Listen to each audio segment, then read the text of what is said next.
Guys, welcome and welcome back to my YouTube channel. I am Kajal Bhandari and you are watching obviously my video. So guys, basically मैंने जैसे बोला था आप लोग को एक Q&A मतलब क्वेश्चन आंसर वीडियो करने के लिए जी मतलब जो भी जिसको भी कोई भी डाउट था या आप लोगों के बहुत सारे कमेंट्स आ रहे थे, तो मैंने सोचा कि उसी के रिगार्डिंग एक क्वेश्चन एंड आंसर वीडियो बना दूँ जिसमें आप मुझसे क्वेश्चन पूछो और मैं आपको उस चीज़ का आंसर दे दूँगी। जो भी JNM के रिगार्डिंग क्वेश्चंस थे आपके, तो फिर मैंने एक पोस्ट डाली थी, उस समय आपके जो भी कमेंट्स थे मैं उन्हीं को पढ़ के आप लोग के जो भी डाउट है वो क्लियर करने की कोशिश करूँगी और उनके आंसर देने की कोशिश करूँगी। So let's start the video. तो चलिए शुरू करते हैं। सो गाइस, सबसे पहले मैं एक क्वेश्चन ले रही हूँ जो कि बहुत बार रिपीट कर रखा है लोगों ने, मतलब बहुत सारे क्वेश्चन हैं एक ही क्वेश्चन के, बहुत सारे कमेंट्स हैं एक क्वेश्चन के ऊपर। वो है रिज़ल्ट कब आएगा, प्लीज़ रिज़ल्ट कब आ रहा बता दीजिए, ये बोलिए। सो हाँ, तो रिज़ल्ट कब आएगा, तो रिज़ल्ट का अभी ऐसे कुछ है नहीं क्योंकि मैंने भी अभी चेक किया था, तो मतलब अभी के मैं चेक करते रह रही हूँ टाइम टू टाइम कि कब आएगा रिज़ल्ट। अभी उसमें ऐसा दिखा रहा है कि टू बी अनाउंस्ड करके दिखा रहा है, ऐसे कुछ अभी डेट फिक्स डेट या कुछ ऐसे दिया नहीं है। या तो इस महीने आएगा तो मतलब मे बी इस महीने लास्ट तक आ जाएगा, और अभी इस महीने नहीं आया तो मे बी अगस्त तक आ ही जाएगा जहाँ तक मुझे लगता है, क्योंकि अभी ऐसे कुछ इसमें पर्टिकुलर डेट दी भी नहीं है, उसमें सिर्फ टू बी अनाउंस्ड करके लिखा है, क्योंकि मैं भी बहुत बार चेक करते रहती हूँ, तो अभी ऐसा कुछ नहीं है। तो आएगा तो इस महीने आना होगा तो लास्ट तक आ जाएगा, और अभी इस महीने नहीं आया तो अगस्त हाँ, तो अगस्त फर्स्ट या लास्ट जब भी आना होगा मतलब अगस्त के महीने पे आ जाएगा। तो नेक्स्ट क्वेश्चन देखते हैं, और मेरे को भी ऐसे कुछ समझ नहीं आ रहा कौन सा पिकअप करूँ मैं। एंड नेक्स्ट क्वेश्चन ले रही हूँ, एक लड़की ने पूछा है, गरिमा ने, मतलब हाँ, तो कि best government college for JNM। मुझे ऐसा कुछ ज़्यादा आइडिया नहीं है बेस्ट कॉलेज का, क्योंकि मैं जहाँ पढ़ती हूँ मेरे लिए तो वही कॉलेज बेस्ट होगा। बट मैं आपको 3 कॉलेज हैं ये बता देती हूँ कि एक हमारा स्टेट स्कूल ऑफ नर्सिंग, और BD पांडे नैनीताल, और रोशनाबाद हरिद्वार में 3 कॉलेज हैं JNM के। तो सारे ही अच्छे हैं, ऐसा कुछ नहीं है कि कोई बेस्ट या कोई गलत मतलब गंदा है, तीनों ही बेस्ट हैं। सो कोई भी सिलेक्ट करो, बस आपको मतलब होना चाहिए कि गवर्नमेंट सीट मिले और गवर्नमेंट कॉलेज मिले। सो तीनों ही कॉलेज बेस्ट हैं मेरे अकॉर्डिंग। सो तीनों कॉलेज अच्छे हैं, ऐसी कोई बात नहीं है कि कोई तीनों में से कोई कॉलेज बहुत अच्छा या कोई कॉलेज बहुत गंदा।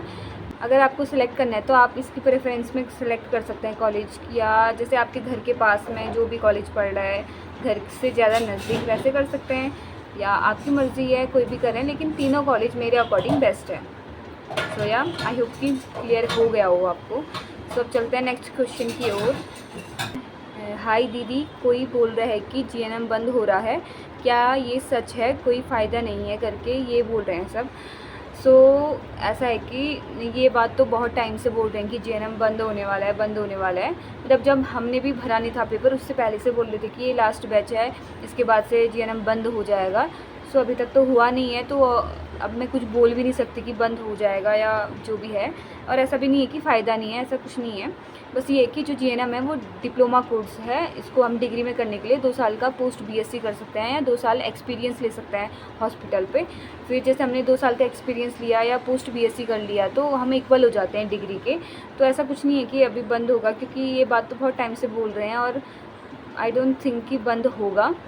क्योंकि जब मैंने भरा नहीं था उससे पहले भी ये बोल रहे थे कि जब मैंने भरा था कि ये लास्ट टाइम भर रहे हैं, इसके बाद से मे बी बंद हो जाए। बट मैं ऐसे अभी कुछ कंफर्म नहीं बोल सकती कि बंद होगा या क्या है, लेकिन ऐसा कुछ नहीं है कि फ़ायदा नहीं है इसको करने का। बस ये बात है कि ये डिप्लोमा कोर्स है, डिग्री कोर्स नहीं है। नेक्स्ट क्वेश्चन है कि कितने नंबर पर कॉलेज मिलेगा, और EWS लगाया है तो कुछ बेनिफिट होगा या नहीं, प्लीज़ रिप्लाई देना। I am from Almora. अगर JNM का बोल रहे हो तो कितने, हाँ, अगर JNM का बोल रहे हो तो डिपेंड करता है कट ऑफ कितनी जाती है और आपके कितने नंबर आते हैं। नंबर तो ठीक है, फिर उसके बाद रैंक कितनी बनती है आपकी, तो रैंक पे डिपेंड करता है। और ऐसा नहीं है कि आपने EWS लगाया है तो आपको EWS कैटेगरी से ही मिलेगा। अगर आपके अच्छे मार्क्स हैं और अच्छी रैंक है आपकी तो आपको जनरल कैटेगरी से भी आराम से कॉलेज मिल जाता है। ऐसा नहीं है कि आपने EWS लगाया है तो आपकी अच्छी खासी रैंक है, जैसे अंडर 10 में हो आप या अंडर 20 या 30 के अंदर हो, तो ज़रूरी नहीं है कि आपका EWS कैटेगरी से ही कॉलेज मिलेगा। आपको जनरल अनरिजर्व्ड कैटेगरी से भी मिल जाता है। जैसे मेरा EWS था, मैंने भी EWS लगाया था और मेरी 34 रैंक थी, तो मुझे जनरल कैटेगरी से मतलब अनरिजर्व रिजर्व कैटेगरी से कॉलेज मिल गया था, क्योंकि जो मेरे बाद वाले हैं उनके लिए बेनिफिशियल हो गया ना, जिसका मतलब EWS है और अच्छी रैंक नहीं थी तो EWS कैटेगरी में भी उनको मिल जाएगा। तो ज़रूरी नहीं कि आपको EWS लगाया और आपके अच्छे मार्क्स हैं या रैंक है तो आपको EWS मिलेगा। अगर अच्छे रैंक नहीं है और अगर अच्छी रैंक नहीं है आपकी और आपने EWS लगाया है तो मतलब EWS कैटेगरी पे भी हाँ मतलब आप डिपेंड करता है आपकी कौन सी रैंक पे आ रही है। जैसे अगर आपसे पहले 3 EWS वाले हैं, 3 आप चौथे नंबर पे EWS कैटेगरी में भी, और आपसे पहले 3 हैं और टोटल 5 सीट हैं EWS कैटेगरी की एक पर्टिकुलर कॉलेज में, तो मिल जाएगा आराम से। फिर मतलब यही है कि डिपेंड करता है कि कितनी सीटें हैं और आप कौन सी रैंक पे आ रही हो EWS में भी, वैसे मिल जाएगा। ऐसी कोई बात नहीं कि EWS से नहीं मिलेगा, मिल जाता है। सो यार नेक्स्ट क्वेश्चन पे चलते हैं। सबकी यही क्वेश्चन है कि A&M GNM पे कितने नंबर पे कॉलेज मिल जाएगा। तो कितने नंबर पे पूछ रहे हैं तो मैं ऐसे स्पेसिफिक नहीं बोल सकती कि इतने नंबर मिल जाएगा, बट 50 से ऊपर ही होने चाहिए। मतलब 50 से ऊपर होंगे तो वेल एंड गुड, क्योंकि कभी कभी कट ऑफ हाई पे चली जाती है। हमारे टाइम पे जैसे 80 या 82 समथिंग गई थी और उसके बाद वालों में कम गई थी। तो मैं ऐसे स्पेसिफिक नहीं बोल सकती कि इतने ही नंबर लेके आना। ज़रूरी नहीं है कि आपको 50 से ऊपर ला रहे हो तभी नंबर मिल जा रहा है। मे बी कट ऑफ कम जाए और आपके 45 में भी सिलेक्शन हो जाए। मैं ऐसे स्पेसिफिक नहीं बोल सकती कि इतने नंबर पर हो जाएगा, लेकिन 50 से ऊपर लेके आ रहे हैं, 55 से ऊपर लेके आ रहे हैं तो वेल एंड गुड, बहुत अच्छी बात है, आराम से हो जाएगा। अगर कट ऑफ थोड़ी सी भी हाई गई तो फिर भी बहुत सारे चांसेस हैं कि आपको 55 या 50 के ऊपर में भी आपको मिल जाएगा। मैं स्पेसिफिक नहीं बोल सकती कि इतने लेके आओ, लेकिन 50 या 55 से ऊपर है तो वेल एंड गुड है, मतलब अच्छी बात है, मिल जाएगा आराम से। तो नेक्स्ट क्वेश्चन देख रही हूँ मैं कि एक लड़की ने पूछा है कि GNM गवर्नमेंट कॉलेज से करने पर कितनी फ़ीस लगती है, प्लीज़ बताइए। सो GNM जब आपका एडमिशन होता है पर मतलब ईयरली बोलूँगी तो एक बार लगती है। जब आपका एडमिशन होगा 1 साल की होती है, 6 या 6,500 समथिंग होती है पूरी साल की कॉलेज की फ़ीस। और उसके अलावा मतलब आपका फिर अलग अपना रहना वगैरह, अगर आप बाहर रह रहे तो अलग हुआ और हॉस्टल पे रह रहे हो तो उसका अलग। और जैसे फिर जब आपके फाइनल एग्ज़ाम होता है उस टाइम पे लगती है 1,000-1,500 समथिंग। बाकी मतलब आपका ही खर्चा है। और कॉलेज की फ़ीस मान के चलें तो 6-6,500 लगती है एक बार जब आपका एडमिशन होगा। जैसे आप अभी फर्स्ट ईयर में एडमिशन लोगे तो 6-6,500 समथिंग लगेगी। फिर उसके बाद आपके एक्स्ट्रा करिकुलम की लगती है, जैसे कभी फ्रेशर हो गई या कुछ हो गया फंक्शन तो उसका है, और बाकी ऐसे कॉलेज का कुछ नहीं होता है। और जब आपका फाइनल एग्ज़ाम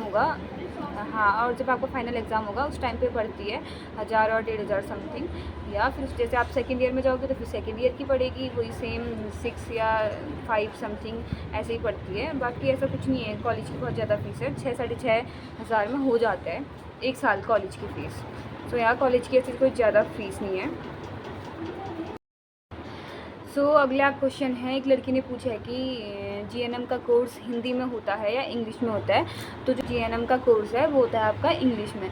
जो भी आपका पूरा सिलेबस है वो पूरा इंग्लिश में होता है। ऐसा कोर्स इंग्लिश में है GNM का, लेकिन टीचर सारा एक्सप्लेन हमें हिंदी में करते हैं। जैसे कुछ भी टॉपिक है तो उसको वर्डिंग, जो एक किसी भी चीज़ की वर्डिंग है वो रहेगी। अब कोई स्केलेटन है तो उसको स्केलेटन ही बोलेंगे, ऐसा कंकाल तंत्र नहीं बोलेंगे, लेकिन एक्सप्लेन हमें मतलब हिंदी में किया जाता है। तो इतना भी टफ़ नहीं है। मतलब जो हिंदी मीडियम वाले हैं उनके लिए स्टार्टिंग में थोड़ा सा टफ़ रहता है, क्योंकि एकदम से हिंदी मीडियम में सब चीज़ हमने हिंदी में पढ़ा होता है, सडन आके हम मतलब इंग्लिश पे सब चीज़ें सुनते हैं।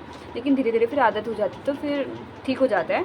ऐसा कुछ नहीं है कि मतलब हिंदी में मतलब इंग्लिश में नहीं एक्सप्लेन किया जाता है, पूरा एक्सप्लेन मतलब हिंदी में ही होता है।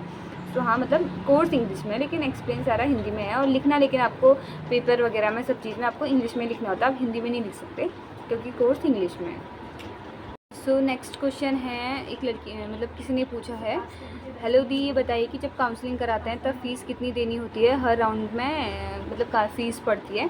तो हाँ मतलब जब फर्स्ट काउंसलिंग कराओगे आप तब आपकी फ़ीस पड़ती है। मतलब वो भी जैसे आप फॉर्म भरते टाइम आपकी कैटेगरी के अकॉर्डिंग फ़ीस कम या ज़्यादा होती है, तो वैसे ही मतलब जब आप काउंसलिंग कराते हैं तो उसी हिसाब से आपकी फ़ीस पड़ती है। जैसे मेरी 1000 या 1500 समथिंग लगी थी, और मतलब कैटेगरी के अकॉर्डिंग पड़ता है।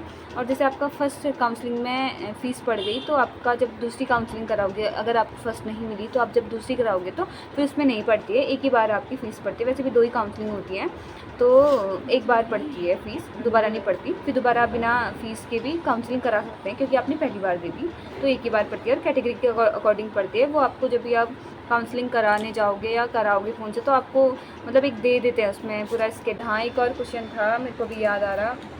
हाँ, टीसी और सीसी कहाँ से मिलता है? जिसका भी जस्ट 12th हुआ है उसको तो मिला होगा। अगर उसने कॉलेज नहीं, मतलब कॉलेज पे एडमिशन नहीं करा होगा तो उसको वहाँ से मिल जाएगा। और जिसने कॉलेज में एडमिशन कर भी लिया तो आप स्कूल से दोबारा बनवा सकते हो, क्योंकि स्कूल से बन जाता है दोबारा।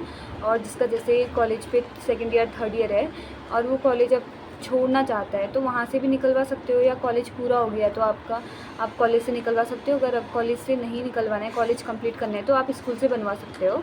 तो हाँ, ऐसा हो जाता है, क्योंकि मेरे साथ वालों ने भी बनवाई थी और मेरा तो कॉलेज पूरा हो गया था, तो मैंने वहाँ से परमानेंट ही निकलवा ली थी। सो या थैंक यू।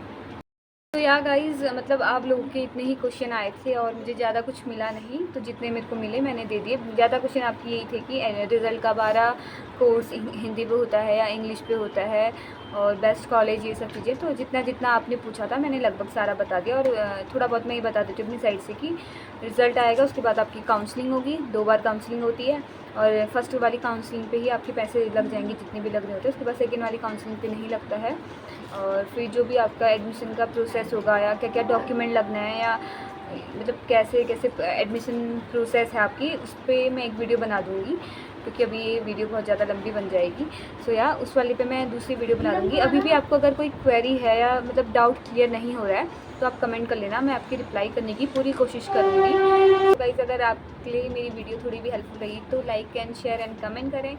और या अब मिलते हैं आपको, अब मैं रिज़ल्ट आएगा या एडमिशन शुरू हो जाएंगे, तो मैं उस पर एक वीडियो बना के आपको बता दूंगी कि क्या क्या डॉक्यूमेंट चाहिए होता है एडमिशन के लिए। और जिसने डोमिसाइल नहीं बनाया और कास्ट सर्टिफिकेट नहीं बनाया, वो बना लेना, क्योंकि मस्ट है, वो बहुत ज़्यादा इम्पोर्टेंट चीज़ है वो। सो या